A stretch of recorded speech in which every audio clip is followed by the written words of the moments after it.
Well, for more on this, we're now joined by the Minister of Electricity and Energy, Dr. Kgosientsho Ramokgopa. Minister, good evening. Thank you so much for your time. Really do appreciate it. Minister, what is the current tariff structure for electricity, and does it differ from Eskom to municipalities? Well, good evening, Oliver, and good evening to the viewers at home. And thank you very much for the invitation. Well, it does. I mean, of course, municipalities buy in bulk from Eskom. And they also going to place on that bulk purchase their own costs that they incur to further reticulate the electricity, and that's why you have a differentiated tariff arrangement. Those that are supported or supplied by Eskom directly, vis-a-vis those that are supported or supplied by municipalities. And that's why we're talking about ensuring that the issues around the geography, municipal jurisdiction should not be a major consideration in the determination of electricity pricing. There should be some degree of parity, of course. There's not going to be identical, but we want to ensure that there's some degree of parity and there's no discrimination based on geography and or based on entities that are in the same sector consuming electricity in the same manner. Essentially, the profile of consumption is the same, but the electricity tariff, you find that it's different from one entity to the other. So the policy does make an attempt to ensure that we are able to eliminate such things in the pricing dispensation going into the future.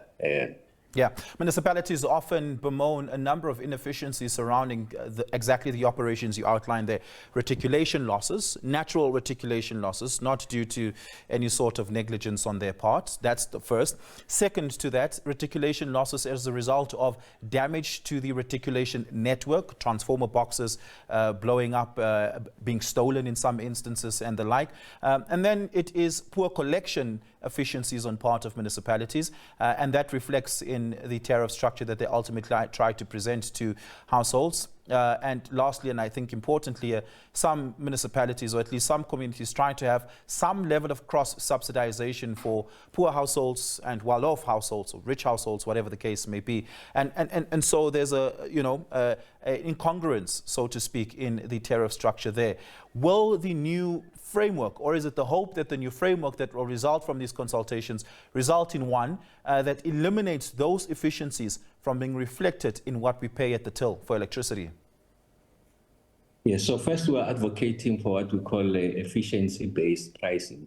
And by that we mean an unbundled tariff. So when Oliver receives your municipal invoice in relation to electricity, it's aggregated as electricity. You pay so much, water so much, refuse so much, and sanitation so much. For the electricity component, we are saying that it must be unbundled. What do we mean by that?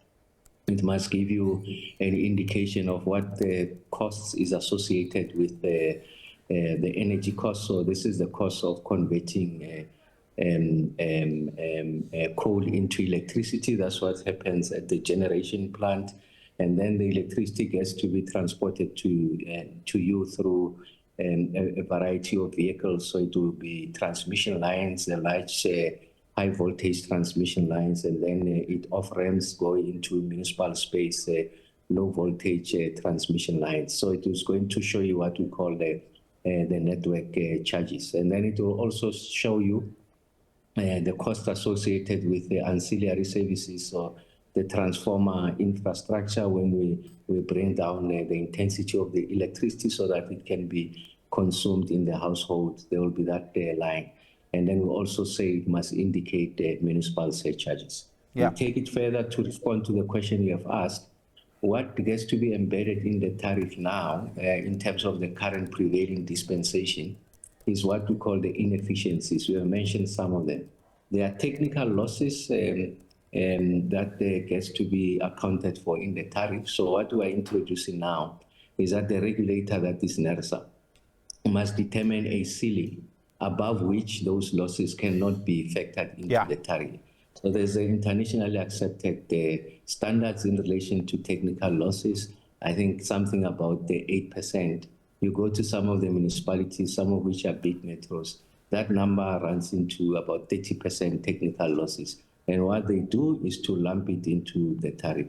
And then there are issues around the debt. So what happens is that Eskom is owed, as you know, 110 billion rents by municipalities put together. In return, municipalities are owed by customers about 450 billion rand. So what Eskom and municipalities will do, or Eskom rather, in computing the tariff, and they will account for the debt that is owed to them. So essentially categorize that as bad debt. But we're saying that's not right. And that's, of course, despite the debt restructuring and debt forgiveness program that had been in motion for the last 2.5 years. But perhaps to ask this, Minister, you were at pains earlier to qualify that this doesn't mean that the cost of electricity will automatically come down. If not that, what will make the cost of electricity at least stabilize, if not come down?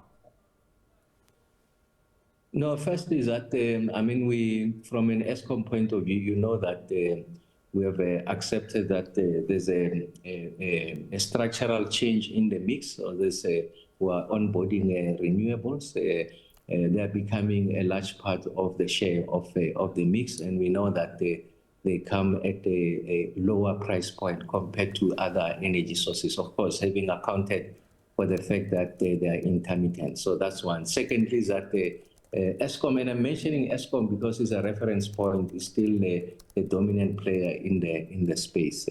Eskom is introducing efforts to ensure that they are able to achieve what we call the efficiency gains. They've set themselves a target to achieve efficiency gains of about 23 billion rand in the current financial year.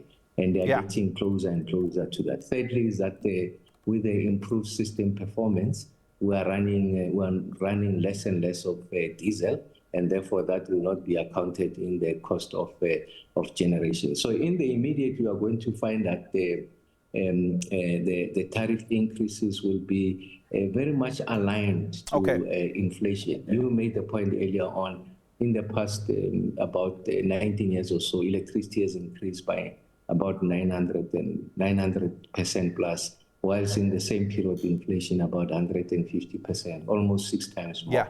So we know that inflation now is anchored around 3%.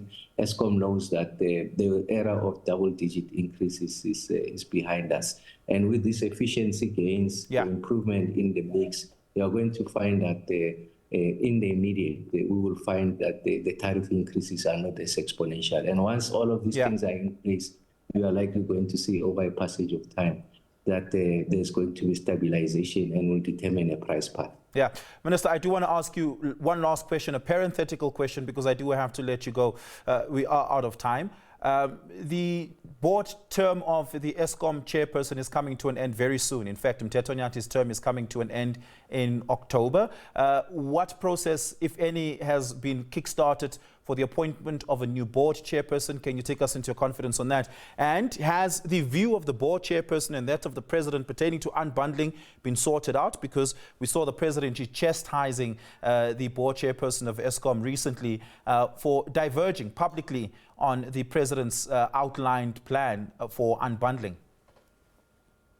No, there's no divergence of view. So what the chairperson of the board was articulating is exactly what you'll expect of any responsible board when they articulate the fiduciary responsibilities, essentially highlighting what the risk associated with a particular decision could mean to, in this instance, Eskom as a going concern.